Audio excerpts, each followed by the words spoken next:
안녕하세요. 서울 메디스탑의 이서아입니다. 오늘은 스트레스의 그 뉴로피드백 활용법에 대해서 강의를 좀 들어가 보려고 하는데요. 네, 저희가 스트레스 뉴로피드백 활용법에 그 뇌과학적으로 어떤 일이 일어나는지 동영상을 하나 보고 진행을 할까 해요. 잠시만요.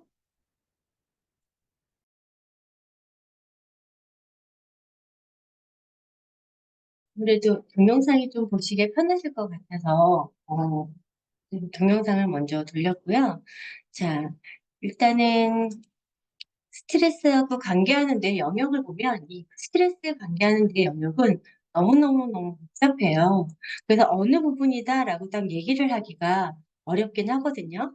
그래도 말씀을 드리자면 제가 이제 그림의 이 앞에 있는 부분이 이제 전두엽, 네. 그다음에 위에 이 뒤통수 정도, 네, 거기 두정엽, 그다음에 옆에 숙두엽, 아주 이 밑에 부분은 후두엽이 되거든요.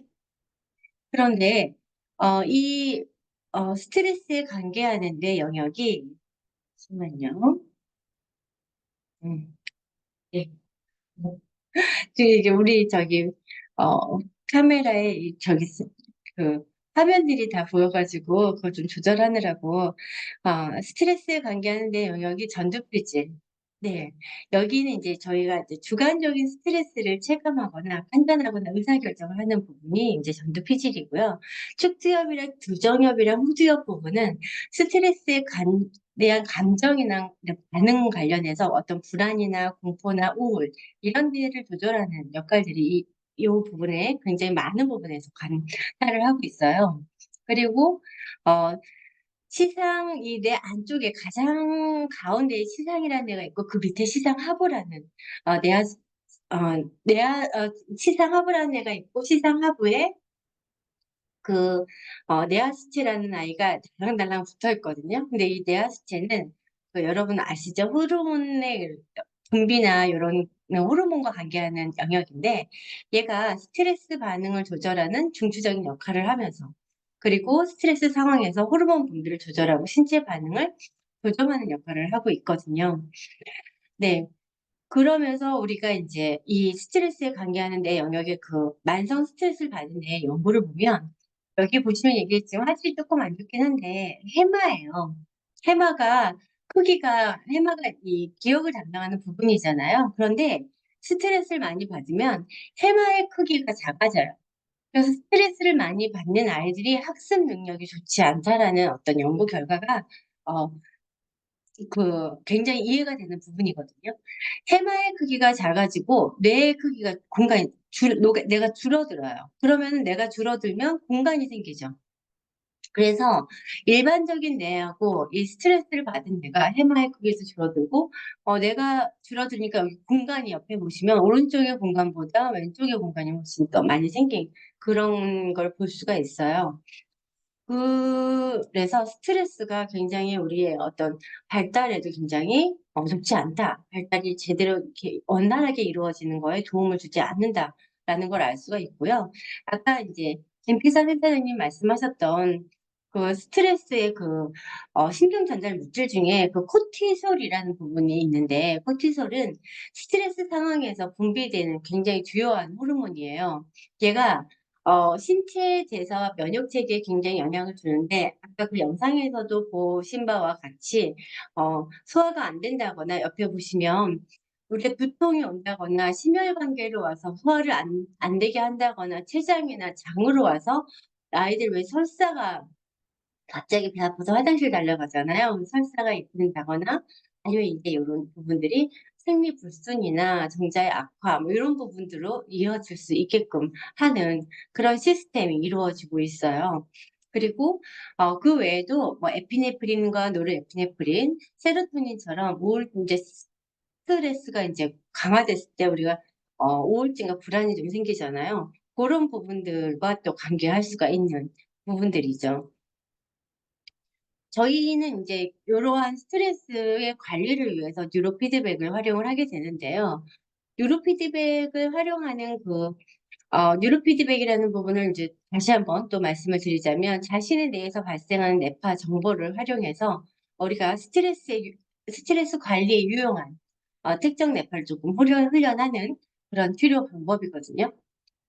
네, 게임 형태로 이루어져 있고, 제가 연구 결과의 몇 가지를 가지고 왔어요. 그 조엘루바 박사는요, 어, 학습 장애 친구들, 주의력 결핍 친구들, 그 친구들, 그리고 주의력 결핍 및 폭력증, 분노 조절 장애, 그러니까 스트레스가 많은 친구들한테 뉴로 피드백을 적용을 한 거고요. 그래서 이 조엘루바 박사가 이 아이들의 뇌파를 보니까, 세타파가 굉장히 너무나 많이 일반 아이들에 비해서 세타파가 굉장히 많이 나오더라. 세타파라는 것은 졸릴 때 나오는 건데, 얘네들은 깨어있을 때도 세타파가 굉장히 많이 나오네. 그래서 세타파와 이 집중하는 뇌파의 그 비율을 밝힌 분이세요. 그런데 이분이 이제 실험 결과를 보면, IQ를 보시면 평균 11점 올랐다라고 보이시잖아요. 이런 증상들이 완화가 되면서 분노 조절이 완화가 되면서 IQ가 11점 올랐다라고 봐지는 거거든요. 훨씬 더 많이 오른 친구들도 있을 거고 덜 오른 친구들도 있을 거예요. 그런데 이런 증상들이 완화되면서 본인의 IQ가 나왔다라는 건 굉장히 중요한 시사점을 알려주는 거죠. 그래서 제가 스트레스에 관한 부분인데 조엘루바 박사의 학습 장애 실험을 예로 가지고 온 거고요. 그리고 페니스톤 박사는 알파 세타 실험이라고 했는데 그 스트레스 중에서 외상후 스트레스 있어요, 여러분. 외상후 스트레스. 제가 여기서 이제 보는 부분은 베트남 증후군 말씀드리는 거예요. 베트남 전쟁에서 그 베트남 증후군이 걸려서 이제 그 너무나 고통받는 그 30명에 대해서 연구를 하게 됐는데요. 30명에 대해서 어 반은 기존에 이제 주사요법과 그 약물 치료, 그다음에 반은 뉴로피드백 훈련을 한 거예요.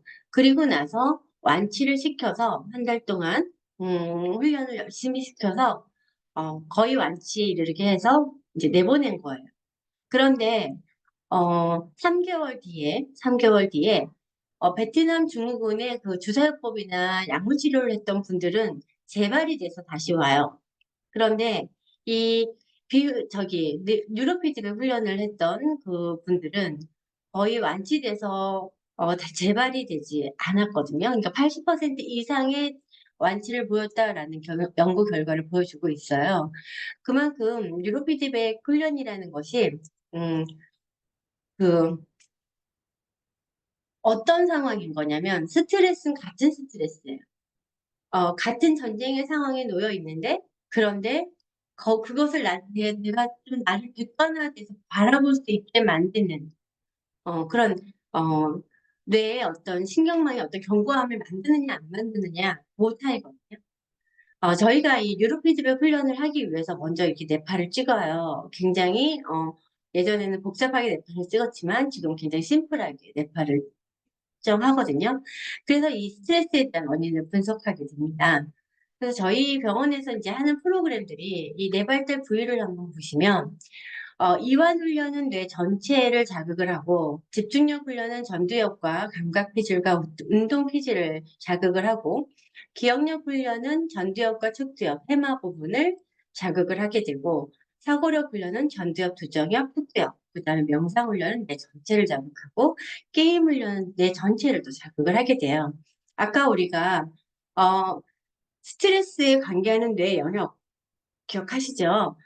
스트레스에 관계하는 뇌 영역이 전두엽 부분이 있었고 그 다음에 측두엽, 두정엽, 그죠? 그 다음에 후두엽 부분까지 다 자극, 그 영향을 미친다. 스트레스에 영향을 미치는 영역이다라고 얘기했는데 그 부분들을 다 자극을 해주는 거죠. 자, 그래서 지금 이제 자, 이제 그림으로 보여드린다면 이렇게 숟가락이 접힌다거나 도형이 만들어지거든요. 우리의 뇌로. 그다음에 컵이 만들어지거나 꽃이 핀다거나 하는 그런 이완 훈련이 뇌 전체를 자극을 해서 스트레스 완화에 도움을 줄 거고요. 그다음에 아까 집중력 훈련은 전두엽을 자극을 할 거고, 이 행성이 나오는 프로그램은 척추엽과 전두엽을 같이 자극을 해줄 거예요. 그리고 사거력 훈련도 두정엽, 전두엽을 같이 자극을 해서 우리가 이 모든 훈련이 이루어지면서 스트레스는 너무 자동으로.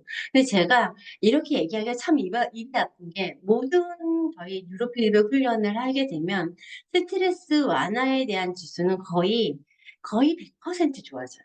여러분. 그래서 그 뉴로피드백 훈련을 어떤 증상으로 훈련을 시키든 스트레스 완화는 거의 100% 좋아지기 때문에 제가 너무나 이제 100%라고 얘기하기가 조금 조심스러우니까 90% 이상 네, 좋아지기 때문에 이 부분에 대해서는 굉장히 자부하고 있는 프로그램이기도 하고 이 스트레스 완화가 되는 그 상황들을 제가 지켜보면서 굉장히 보람을 많이 느끼거든요.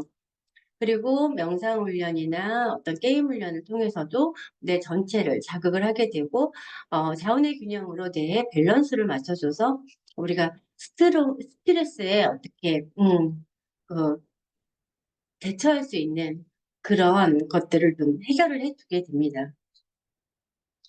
자, 네팔을 찍게 되면 요렇게 이 2월 4일, 뭐 10월 13일 이렇게 훈련 전후를 네팔을 찍어서 보여드렸는데 스트레스 저희 저항 지수를 본 거거든요. 70에서 80, 거의 90에 해당하는 스트레스 저항 지수가 되었잖아요. 요 정도 저항 지수는 제가 지난번에도 한번 말씀드린 적이 있었는데 음, 이렇게 앞에서 기분 나쁘게 했는데 5분 뒤면 잊어버리는 상황. 네, 문 열고 나가면 잊어버리는 상황이 될 수 있을 정도로, 아이, 뭐, 인생 그렇지 뭐라고, 아까, 임피스탈 센터장님 말씀하셨듯이 스트레스는 어떤 적정한 그 삶의, 동기도 부여가 되거든요. 이런 분들은, 어떤 전투력을 상승시켜서 더 일의 효율을 높인다거나 할 수 있게 되겠죠. 저는 아이들이 이렇게 스트레스 저항 지수가 높아지는 거에 대해서 굉장히 의미를 많이 부여하고 있어요. 우리 기성세대인 우리 어른들이 다 이제 없어지고 나면 그 아이들이 혼자 남아 있을 텐데 그 아이들이 혼자 남아서 가장 중요한 부분이 무엇일까라고 생각을 하면 이 험난한 세상에서 스트레스가 완화를 얼마나 할 수 있는 아이가 됐느냐라는 부분이 굉장히 전 중요하다고 보고 있거든요. 저 또한 스트레스에 굉장히 많이 힘들어 봤기 때문에 스트레스를 어떻게 대처할 수 있느냐라는 부분이 인생을 살아가는데 굉장히 중요한 부분이더라고요. 자, 이거는 서울서재 고등학생 아이들한테 훈련을, 뉴로피드백 훈련을 해서, 연구 결과를 얻은 건데요. 네. 뉴로피드백 훈련 결과 스트레스가 굉장히 많이 크게 감소한 것을 볼 수 있었다는 연구 결과였고요. 그리고, 인천 소재의 그 ADHD 아이들만 이렇게 저기 해서, 뭐 추합해서, 그 다음에 훈련을 시킨 건데, 어, 자, 뉴로호르몬 훈련 결과 스트레스에 대한 저항력이 크게 향상되었다라는 걸 얻을 수 있었습니다. 여러분, 이 ADHD 친구들이 스트레스에 더 취약한 건 아시죠? 이 친구들의 훈련 결과 심적으로 좀 안정이 되니까 불안이나 우울, 분노 이런 부분들이 크게 감소가 되었다는 연구 결과를 볼 수 있었습니다. 네. 이러한 연구 결과들로 인해서 제가 이 강의를 조금 마련을 했고요. 실은 스트레스에 대한 부분은 너무나 100%, 90% 이상 너무나 좋아지기 때문에 말을 하면 입이 아플 정도로 우리 뉴로피드백 활용은 굉장히 뛰어난 사례들을 많이 갖고 있어요. 그래서 모든 제가 여기에서 아까 말씀드리고 싶었던 부분은 모든 병의 만병이 근원이 스트레스인 것처럼 저희 뉴로피드백 훈련을 활용을 해서 이 모든 그 만병의 근원이 스트레스라는 거를 조금 완화시키는 거를 좀 찾아 나갔으면 좋겠고 특히나 아이들 같은 경우에는 학습적인